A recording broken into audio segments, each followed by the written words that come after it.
কারণে আমাদের এই টাকাগুলো নিয়ে চলে যায়। মালয়েশিয়ায় 40 জন বাংলাদেশি শ্রমিকের বেতন বাবদ। আসসালামু আলাইকুম ভাই, আশা করি আপনারা সবাই অসংখ্য ভালো আছেন।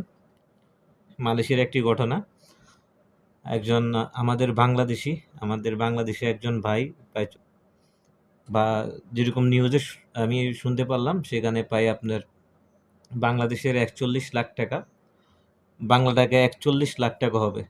তো 40 জন মানুষের যদি আপনি টাকাটা নিয়ে যান ভাই, একটা আবার ভাবেন তাদের অবস্থাটা কেমন হতে পারে। 41 লাখ টাকা কিন্তু ভাই মুখের কথা না, বুঝছেন? তারা কাজ করছিল বা যেটা হন না কেন, বাকি কথা আপনারা নিউজে শুনেন।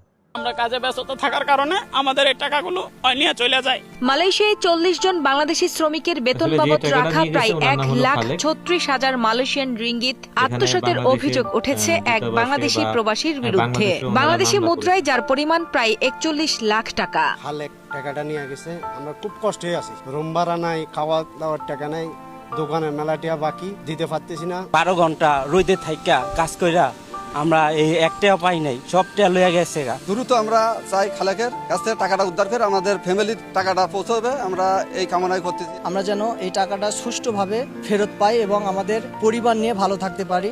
অভিযোগ রয়েছে শ্রমিকের বেতন পরিশোধের জন্য লকারে সংরক্ষিত পুরো অর্থ নিয়ে পালিয়ে যান অভিযুক্ত মোহাম্মদ আব্দুল খালেক। এই ঘটনায় বিপাকে পড়েছেন শ্রমিকরা। কয়েক মাসের কষ্টার্জিত বেতন না পেয়ে মানবেতর জীবন কাটাচ্ছেন তারা। ইতোমধ্যে মালয়েশিয়ায় পুলিশ রিপোর্ট, বাংলাদেশে মামলা এবং কুয়ালালামপুরে বাংলাদেশ দূতাবাসে লিখিত অভিযোগ দায়ের করেছেন ভুক্তভোগীরা।